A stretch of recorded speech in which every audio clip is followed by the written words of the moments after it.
Austin. This is my channel. Thanks for watching. Thanks for watching. As you saw, the rebuild went well. I have about 3 rides on it now. The first couple of rides, tried to take her easy, didn't hold her wide open for too long, but more or less just rode it like I would ride it on a normal day. And yeah, so far it's holding up. I'll keep you updated. If I missed anything in the video, let me know. Like if there's something that doesn't make sense to you or you're confused on, or if you have any other questions about the sled, yeah, just let me know and I'll answer them to the best of my ability. I did work as a motorcycle mechanic for a couple years. I'd be technically ready to be going into my 3rd year, motorcycle and power equipment tech, but I'm working as a heavy duty tech now, so I at least kind of know what I'm doing. Anyway.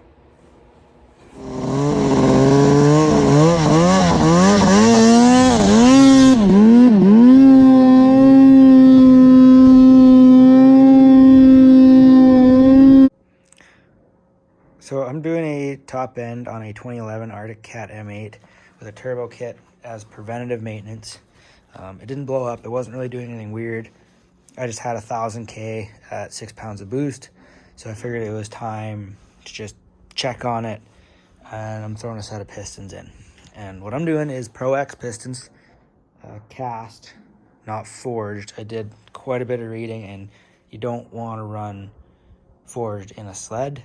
But don't take my word for it. Go do your own research and figure out what you want to do. But I'll give a quick rundown on kind of what I'm doing, and I'll kind of show you guys what the top end looked like coming apart. And coming apart, so it's 1,000 kilometers on these pistons. They look really good. Here's the new piston. See, there's an arrow point towards the exhaust port. This is the clutch side cylinder. I don't know if you can see, but you can see the cross hatching pretty well all the way top to bottom on this cylinder, and it measured within factory spec, and it was square and true. Like I put a dial bore gauge in it and checked it, and it's really square top to bottom. Cylinder's in really good shape. The piston though was 3 thou under the new piston, so it definitely was time. And where you measure that is 10 mil below the edge of the skirt. So right here across the skirt is where you'd measure for wear on the piston. We caught on that rag there. So it was worn on the skirts, but in pretty good shape overall. Not a lot of carbon buildup on it. It's not scored or anything. If it's all scored and beat up, you'll probably have to do your cylinders too, but my cylinders are in great shape, so I'm just doing pistons. The biggest thing when doing any sort of engine work is just keeping everything clean. So before I started taking this apart, I pressure washed it, made sure I had as much of the dirt and grime out as I could. You could even use a degreaser if you need, whatever else. And then I bought a box of brand new rags. You had rag stuffed in the exhaust, and I drained the coolant. And actually drained the coolant to make things easier for me, because you see there's this coolant line here, and there's coolant passages that run up through the cylinders, and I didn't want coolant in the bottom end. So what I did is I actually just took the cap off and tipped the sled on its side with a catch pan under it, and I caught the coolant that way, which was the easiest way to drain it. This connects to the back side of the head. That is a little tricky to get off, but you can kind of get it from in there. If you're unsure about anything, just mark it with like paint markers and stuff, and you will want to return the cylinders to where they came from. So I'd mark the cylinders too, so you know which one goes where. And I already have the new base gasket sitting here, but as you see, the surface under here did a really good job cleaning that. You don't want to use anything too abrasive because you don't want to scratch it. I was lucky that I just used brake clean and a rag, and I got it really nice and shiny clean and didn't need to use anything else to clean that up. You can use a gasket remover and a razor blade if you have a really baked on gasket, but be careful, very careful doing that. And like I say, just keep it clean. And this had to sit a few days because I got the wrong parts initially, so I just stuffed clean rags in here and here to keep all the dirt out of the bottom end. And when you take it apart too, you can just check by pulling on the rod, and you want absolutely no up and down play in that rod, which is nice and tight because you don't want any room in the bottom end, like any play in the bottom end whatsoever, or else you got to do a whole rebuild. Anyway, so next I'll be putting the pistons on the rods, putting the new needle bearing in. I'll show you the needle bearing. So this is the old one, that's the new one. Putting the new needle bearing in. Here's one of the C-clips for the piston. I got one in. So the needle bearing will go in, these washers will go in. I'm gonna oil it all up with 2-stroke oil. Then I'll drop the piston on. I'll slide the piston pin into the piston. I have to get this C-clip in, which is a little tricky.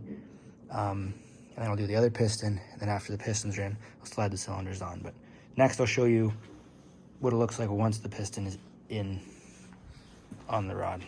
So now I'm kind of assembling the pistons and putting them onto the rods. So as you see, I have this piston pin slid in this way, and I have a C-clip in this side, which these are the C-clips. And I have one piston ring on, which is this ring here, and this one's ready to go on. So what I do is I kind of grab, you know, each thumb into the edge of here and just carefully stretch it over and then pop it on to the piston. And then the reason this pin is started is so when I get my needle bearing into the rod, and I'll show you, there's the old one in there, I'll pull it out. I kind of run it right to the edge. So then when I drop the piston in over top of the rod, make sure that the arrow is pointed forward.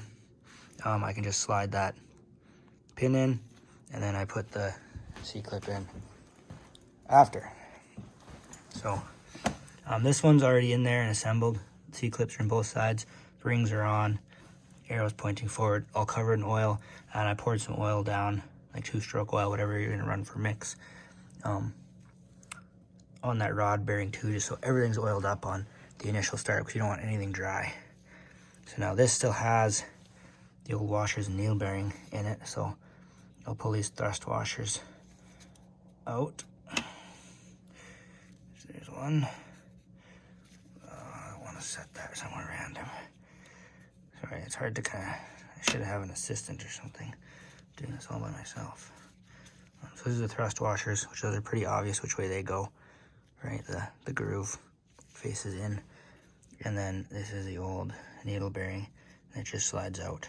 And when you put the new one in, make sure to lube it up really well too. So yeah, there's the old one. Kind of an interesting color. So I have the new one all oiled up already. I'll slide that in right now. And what I might do is actually turn this engine over to get the rod at a better spot, because it'll be a major pain in the ass to get the piston with the rod at the bottom like that. So what I'll do is grab the pull cord and just spin it over, and be very careful so you don't smash that piston around to get this rod up. And then I'll throw all these parts in, and I'll show once I have maybe both the pistons in and the cylinder on, because you slide the cylinder in over top of one at a time. So anyway, that's what's happening. So we're back, both pistons in, got one jug in. Be really careful, because you don't want to mess up this base gasket. This thing's really important. Getting the jug on can be a little tricky. You kind of squeeze the piston rings from either side, kind of like this, because there's an alignment pin on the back side of the piston. So kind of squeeze them, get them in, and then drop the jug on from over top. And usually the alignment pins will run right here and right here, normally opposite of the exhaust, normally. Oh, this one's still got the C-clip in it. But see, those are the two alignment pins.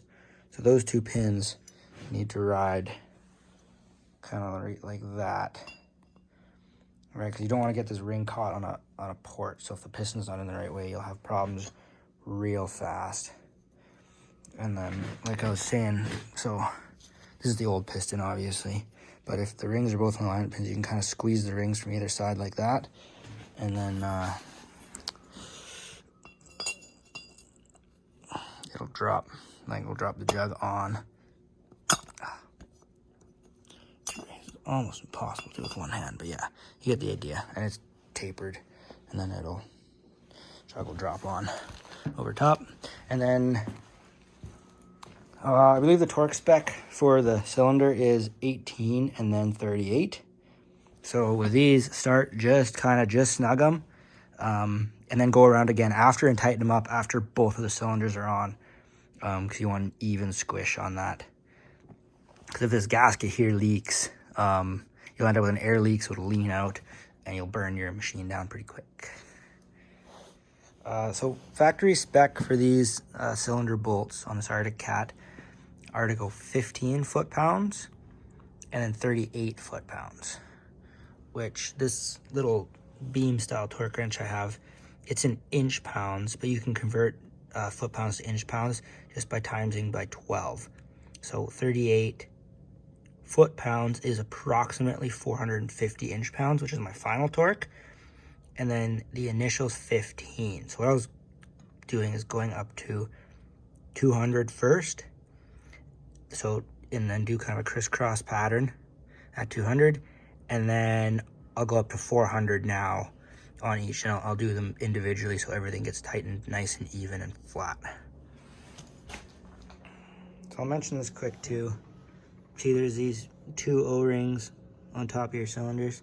If you want to replace those, for sure, I could just put these in. And I had a little bit of trouble with them staying, so I just used a little bit of wheel bearing grease on them, which is just fine for an O-ring, to make them stay in the groove. And so now I will put the head on and figure out how to fight this clamp. That clamp's kind of a pain being in behind. So now I'm getting ready to put the head back on. You're going to want to clean up this fitting here. So some emery cloth, maybe 400 grit. So you don't want any crap on there, because you want a good seal. And then I gave this a quick scrub, but it looks like the sealing surface the O-rings go, it looks really good, so should be just fine. And then all these little head bolts, they all have O-rings on there too. So with your gasket kit, you'll get new O-rings for that. Anyway, so I'll put that on, and then torque that to spec next. So just got the head on. Torque spec for these is 28 pounds final torque. You want to do that stepped as well, so tighten up a bit, say 10 pounds, and then up to 28 final, and you want to do that crisscross too, which is all these, and these are the ones that have like the little O-rings underneath them. So I'll throw spark plugs in while I'm here, and then I'll be putting the power valves in, making sure they're clean, and then the exhaust going back on, and that's it really. I'll maybe try to set the camera up for a video when I pull it over. I'm hoping within the next half an hour to see how she runs. All right, home stretch. Got the exhaust Y pipe bolted on, got the power valves in. Wanted to mention too, you should clean these power valves before they go in, because even though like it looks all black, right, there's actually a fair bit of carbon buildup there. So if before it just barely cleared the piston, you put a new piston in that's, you know, a couple thou tighter, and there's a couple thou of carbon buildup on here, this might actually contact your piston and cause you problems. So you want to scrub this power valve really clean before you put it in. But yeah, power valve's in, top off the coolant, and then run it. And what I'll probably do is run it with the cap off, to try to top it up as I go, once I get the exhaust back on, which that's just some springs, and I use vice grips for the springs. I find that works quite well. Okay, so I just finished getting it all back together. The only sensors to plug in is the O2 sensor, and there's a coolant temp sensor. I actually need some more coolant to put in the jug once it runs, because it'll hopefully circulate some of the bubbles and things out. Anyway, I am going to pull it over, see if she runs it. If she does fire up, it's going to be really smoky, just because of all that oil in the crank because of assembly. But here we go.